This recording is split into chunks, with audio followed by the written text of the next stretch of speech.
محمد معدن الجود والکرم وآلہ وصحبہ وبارک وسلم۔ آپ اپنے علاقے والا درود شریف پڑھ لیجیے۔ صلی علی سیدنا مولانا محمد وعلی آل سیدنا محمد حبیبنا شفیعنا سیدنا مولانا محمد وعلی آل سیدنا مولانا محمد۔ محترم حضرات، خطبہ مسنونہ پڑھنے سے پہلے میں ایک بات کی وضاحت کر دوں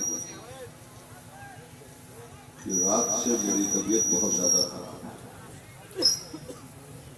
اور 102 ڈگری بخار قریب ہے، مگر اور حضرت مجھے جا کے بہت دور سے لے آئے اور میں نے سوچا کہ کوشش کرتا ہوں دوائیں لے لی، بالکل بولنے کی پوزیشن میں نہیں، مگر دین کے حوالے سے تھوڑی دیر آپ سے بات کروں گا۔ میری آپ سے گزارش ہوگی کہ نہایت خاموشی کے ساتھ بغیر کسی نعرہ بازی کے میری تھوڑی سی باتیں آپ سنیں۔ نحمدہ ونصلی علی حبیبہ الکریم، الحمدللہ الحمدللہ وکفی وسلام علی عبادہ الذین اصطفی، اما بعد، اعوذ باللہ من الشیطان الرجیم، بسم اللہ الرحمن الرحیم، اقرأ باسم ربک، صدق اللہ العلی العظیم۔ قال النبی صلی اللہ علیہ وسلم، طلب العلم فریضۃ علی کل مسلم و مسلمہ۔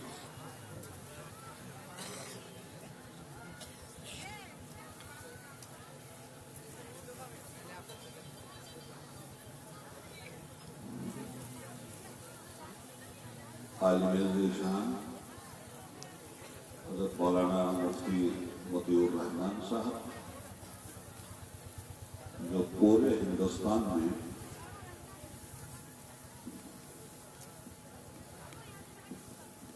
اپنی ایک الگ پہچان رکھتے ہیں، بے شک، اور وہ علم کے حوالے سے رکھتے ہیں، ریسرچ کے حوالے سے رکھتے ہیں، تحقیق کے حوالے سے، بے شک، ساتھ ہی ساتھ اسٹیج پہ تشریف فرما ہمارے مکرم و معظم علماء کرام۔ اس علاقے میں رہنے والے ہمارے برادران اسلام اور حاضرین مجلس،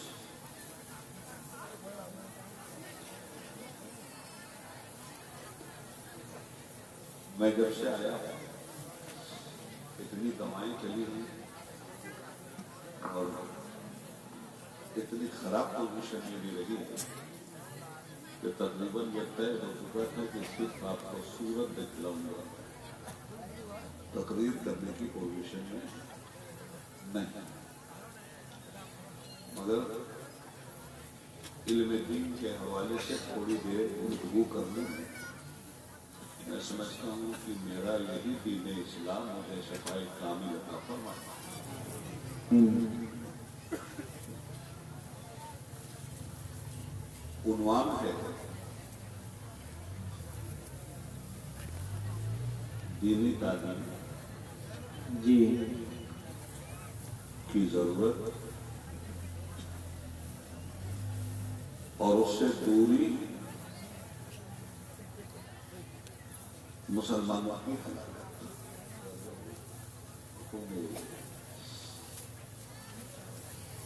تو سب سے پہلی بات میں آپ کو بتاؤں کہ یہ جو ہمارا قرآن کریم ہے اس میں 6,666 آیتیں ہیں.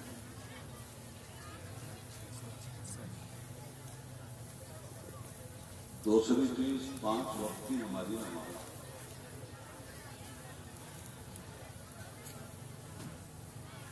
جب ہم نماز پڑھتے ہیں تو اللہ سے بات کرتے ہیں، اور جب قرآن پاک پڑھتے ہیں تو اللہ ہم سے بات کرتا ہے.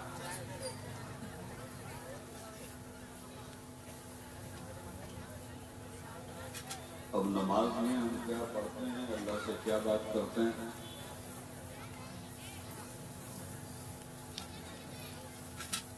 مسلم معاشرے میں یہ شعور ناپید ہوتا جا رہا ہے.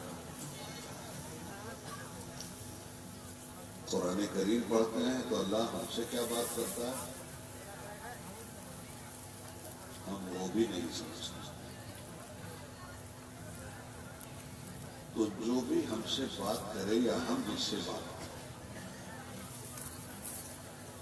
ہماری بات کے پیچھے مقصد کیا ہوتا ہے؟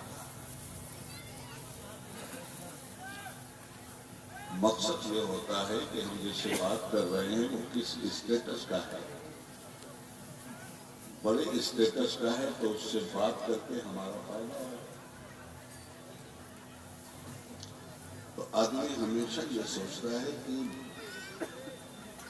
پاورفل سے بات کی جائے، طاقتور سے بات کی جائے، اس سے بات کی جائے جو کسی چیز کا محتاج نہیں ہے. جو لوگ کسی چیز کے محتاج ہیں، جب آپ ان سے بات کریں گے تو یہ ضروری نہیں ہے کہ ان سے آپ کو فائدہ ملے، بلکہ الٹے آپ کا نقصان یہ ہوگا کہ وہ آپ کو ایکسپلائٹ کر لیں گے، آپ کا استعمال کریں گے. تو تلاش کرنا چاہیے ایسی ذات کو جو کسی کی محتاج نہ ہو، جو کائنات کی مالک ہو، جس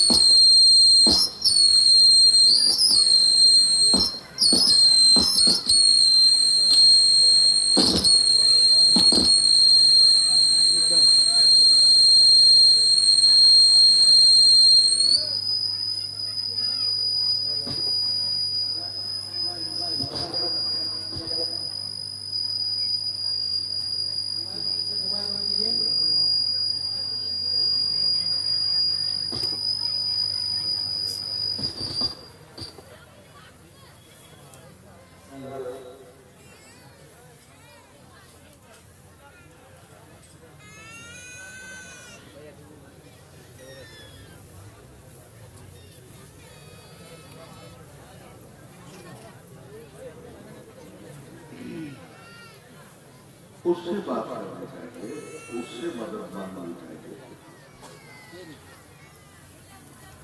اور وہی ذات ایسی ہو جہاں سر جھکائیں تو سر ذلیل نہ ہو. دنیا میں آپ کسی کے سامنے سر جھکائیں گے تو ذلیل ہو گیا. اور سب سے بڑی عزت کی چیز آپ کی یہ پیشانی ہے. اس لیے یہ وہاں جھکنی چاہیے اور اس کے لیے جھکنی چاہیے. جس کے سامنے اٹھائیں تو اس پیشانی کی جھکائیں تو اس پیشانی کی عزت بڑھتی. کسی کے سامنے آپ سر جھکائیں گے، سجدہ کریں گے بندے کے سامنے تو آپ ذلیل ہوں، اور رب کے سامنے سجدہ کریں گے تو آپ عظیم ہیں. یہ آپ کو عظیم بنا دیں. یہ 5 وقت کی نمازیں بھی ہیں. جتنا وقت کے سامنے سر جھکاتے جائیے گا آپ کی پیشانی کو آپ کا رب اتنا ہی بلند کرتا چلے گا.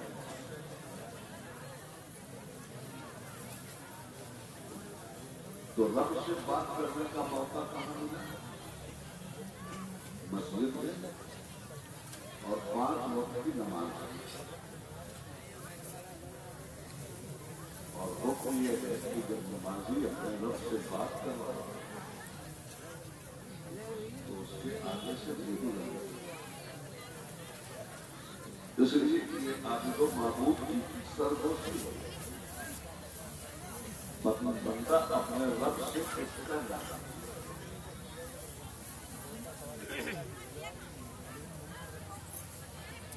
ہم اپنے رب سے کیا کرتے ہیں؟ کم سے کم اس کے لیے صرف سورہ فاتحہ کو اگر نماز پڑھنے والا مسلمان سمجھ لے یا بے نمازی مسلمان سورہ فاتحہ کو پڑھ کر اللہ کے سامنے جھک جائے تو اس کے سارے مسائل حل ہو جائیں گے، وہ ہلاکت سے آپ کہتے ہیں الحمدللہ رب العالمین، اے اللہ ساری تعریف اور ساری خوبیاں صرف تیرے لیے۔ الرحمن الرحیم بڑا دیالو ہے، تو ذرا کنسپٹ دیکھیے گا۔ پہلے تو آپ نے رب کی حمد و ثنا کی، اب اس کے بعد اس کی رحمت کا دروازہ کھولوایا، اب رحمان الرحیم تو اپنے رحم و کرم سے تو نوازا، مگر اگلی آئے مالکی کی مٹی، تو ہی فیصلے کے دن کا مالک۔ ان یوم الفصل کان ہم نے کہا تھا، ہم نے ایک فیصلے کا دن مقرر کر دیا، تو جب وہ فیصلے کا دن سامنے آئے گا تو اللہ کا فرشتہ اعلان کرے گا لمن الملک اليوم، چلے اب ہم جلدی، اے دنیا میں بادشاہ کا ڈنکا پیٹنے والے، اے دنیا میں مکھیا بن کر موچ پہ تاؤ دینے والے، اے دنیا میں کلکٹر بن کر لوگوں کو تباہ کرنے والے، اور اے دنیا میں پرائم منسٹر بن کر پورے ملک کی تباہی کے ذمہ داروں، آج تم میں کوئی رسپیکٹ نہیں، مجرموں کی حیثیت سے تم ہمارے سامنے کھڑے، قیامت کے دن کا مالک ہوگی۔ یہ قیامت کے دن کا کوئی مالک ہے، ہم کہتے ہیں نماز، اس کا مطلب یہ ہے کہ جب ساری کائنات اکٹھا کر لی گئی، آج تو دنیا میں لوگوں نے بادشاہتیں تقسیم کر لی ہیں، طاقت تقسیم کر لی ہیں، مگر جب سب اکٹھا ہو جائیں گے اس دن صرف ایک مالک ہو، وہ ہے رب العالمین۔ تو رحمت سے غلط فائدہ آپ کو چاہیے، کچھ ایسے نالائق لوگ ہیں جو کہتے ہیں کہ گناہ کیوں نہ کیا، کیا میں رحیم نہ کروں؟ یعنی ہم گناہ اس لیے کریں کہ اللہ رحیم ہے، ہم کو معاف کر دے۔ رحمت کا یہ مفہوم نہیں، رحمت کا مفہوم یہ ہے، رحمت کا مفہوم یہ ہے کہ اللہ نے جو حکم ہمیں دیا ہے اس حکم کو پورا کرنے میں اگر ہم سے کوئی غلطی ہو رہی ہے تو وہ اپنی رحمت سے ہمیں معاف کر دیتے ہیں۔ مگر رحمت کا یہ مفہوم مسلمانوں ہرگز نہیں ہے کہ نماز نہ پڑھو اور اللہ معاف کرو۔ ایسے لوگوں کے لیے اللہ رحیم نہیں ہے، ایسے لوگوں کے لیے اللہ قہار ہے، اللہ جبار ہے۔ ایسے لوگوں سے اللہ کی رحمت روٹ جاتی ہے اور اللہ کے جلال کے دائرے میں ایسے مجرم آ جاتے ہیں۔ تو یہ باتیں آپ اللہ سے کرتے ہیں، ساری تعریف کرے بھی تو بڑا بڑا کرم کرنے والا، تو ہی قیامت کے دن کا مالک۔ اب اتنی باتیں جب آپ نے کر لی تو آپ کیا کہتے ہیں، ایجاد تناب ہوگی اور ایجاد کا نسخائی، جب تو ہی قیامت کا مالک ہے، تو ہی رحیم و کریم ہے، ساری تعریفیں صرف تیرے لیے ہیں، زمین و آسمان کا تو خالق ہے، کائنات کو بنانے والا ہے، چاند کو چاندنی بخشنے والا ہے،